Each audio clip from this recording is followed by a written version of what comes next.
Assalamualaikum warahmatullahi wabarakatuh. Sahabat yang dimuliakan Allah, inilah kisah perjalanan Sunan Gunung Jati selama 120 tahun. Sunan Gunung Jati atau Syarif Hidayatullah adalah satu-satunya anggota Wali Songo yang dimakamkan di Jawa Barat. Berbeda dengan anggota Wali Songo yang lain, kebanyakan berkonsentrasi di Jawa Tengah dan Jawa Timur bagian pesisir utara. Tidak disangkal bahwa Islam berkembang terlebih dahulu di utara Jawa sebagai pusat perdagangan pada masa itu. 5 dari 9 sunan bermakam di Jawa Timur, yakni Sunan Gresik, Sunan Giri yang dimakamkan di Gresik, Sunan Ampel, Surabaya, Sunan Derajat, Lamongan, Sunan Bonang di Tuban. Sedangkan di Jawa Tengah terdapat 3 makam anggota Wali Songo, yakni Sunan Kalijogo di Demak, Sunan Kudus di Kabupaten Kudus, dan Sunan Muria di Gunung Muria Utara, Kota Kudus. Sebenarnya Wali Songo merupakan dewan dakwah yang berada di Jawa khususnya. Wali Songo tidak hanya berjumlah 9 saja, akan tetapi berganti menurut jenjang dan generasi umur masing-masing para sunan atau wali. Beberapa nama anggota Wali Songo yang lain adalah Syekh Maulana Ishaq, ayah dari Sunan Giri, dan Syekh Subakir yang petilasannya berada di puncak Gunung Tidar, Magelang. Selain itu, Raden Patah juga diketahui pernah menjadi anggota Wali Songo, kemudian dilantik menjadi Raja Demak. Sunan Panandaran atau Sunan Bayat yang bermakam di Bayat Klaten, serta Syekh Abdul Muhyi atau Sunan Pamijahan dimakamkan di Tasikmalaya juga disebut-sebut merupakan anggota Wali Songo yang lainnya.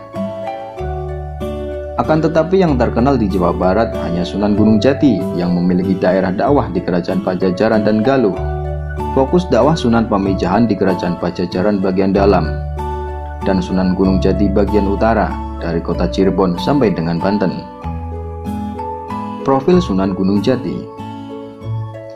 Sunan Gunung Jati diberkahi oleh Allah dengan umur panjang. Sekitar 120 tahun, beliau diberi umur yang sangat bermanfaat.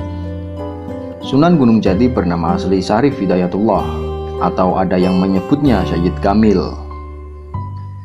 Beliau lahir dari pasangan ulama Abdullah Umdatuddin bin Ali Nurul Alam dan Nyai Rara Santang pada tahun 1448 Masehi. Ibundanya adalah putri dari Raja Pajajaran, yaitu Sri Baduga Maharaja Prabu Siliwangi. Nasab dari pihak ayah berurutan dari Abdullah bin Ali Nurul Alam bin Jamaluddin Al-Husain bersambung sampai Rasulullah Shallallahu Alaihi Wasallam. Silsilah nasab di atas berdasar kitab Negara Kertabumi yang disusun oleh Raja Cirebon era modern. Sedangkan dalam kitab yang lain, susunan organisasi keturunan Rasulullah di Nusantara atau Robidah Alawiyin menjelaskan nasab Sunan Gunung Jati. Syarif Hidayatullah adalah putra Abdullah Umdatuddin Azam Han bin Ali Nurul Alam Azam Han bin Jamaluddin Akbar Al-Husain, atau yang biasa dikenal Syekh Jumadil Kubro. Silsilah ini sama-sama menyambung sampai Rasulullah Shallallahu Alaihi Wasallam. Ibundanya tidak lagi menganut kepercayaan sebagaimana ayahnya, akan tetapi masuk agama Islam dengan nama gelar Syarifah Mudaim. Sunan Gunung Jati bukan hanya seorang anggota Wali Songo. Beliau juga menjadi raja di Kesultanan Cirebon setelah menggantikan kakak ibunya, yaitu Raden Walang Sungsang. Pada tahun 1470 Masehi, Sunan Gunung Jati sampai di kota Cirebon dengan dukungan dari Kerajaan Demak dan dilantik menjadi Raja Kesultanan Cirebon pada tahun 1479 Masehi. Setelah sampai di Cirebon, beliau diserai tampuk pimpinan Kerajaan Cirebon karena ketidakadaan penerus langsung dari Pangeran Cakrabuana atau Raden Walang Sungsang. Penobatan menjadi Raja Cirebon inilah Syarif Hidayatullah diberi gelar Maulana Jati atau kemudian menjadi Sunan Gunung Jati. Pendidikan dan pernikahan Sunan Gunung Jati.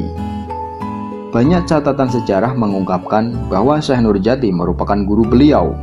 Penelusuran catatan sejarah menjelaskan bahwa Syarif Hidayatullah tidak lahir di Cirebon. Beliau datang ke Cirebon pada tahun 1470 Masehi pada umur 22 tahun.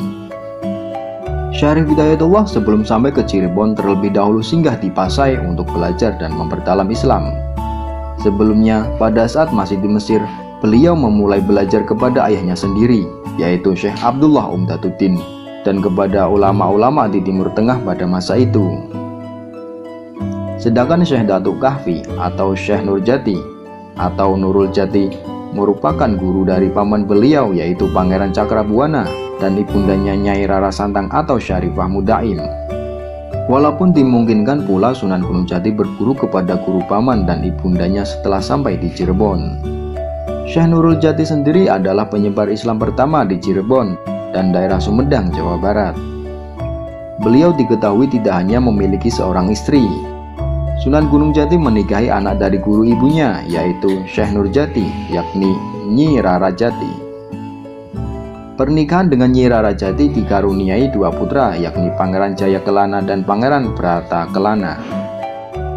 Pernikahan selanjutnya adalah dengan Nyi Mas Pakungwati Putri dari pamannya sendiri, yaitu Pangeran Cakrabuana. Pernikahan ini merubah arah kerajaan Cirebon menjadi berbasis Islam, karena Syarif Hidayatullah diangkat menjadi pengganti Pangeran Cakrabuana sebagai Raja Cirebon atau Caruban. Setelah menjadi raja, beliau meletakkan asas-asas kerajaan Islam di Cirebon menjadi Kesultanan Cirebon. Pada masa itu, Sunan Gunung Jati diangkat menjadi Dewan Dakwah Wali Songo untuk menggantikan Sunan Ampel yang wafat. Pernikahan selanjutnya adalah dengan Nyi Kawungaten, seorang adik dari penguasa lokal Banten. Pernikahan dengan Nyi Kawungaten menghasilkan dua putra putri, yakni Ratu Wulung Ayu dan Maulana Hasanuddin.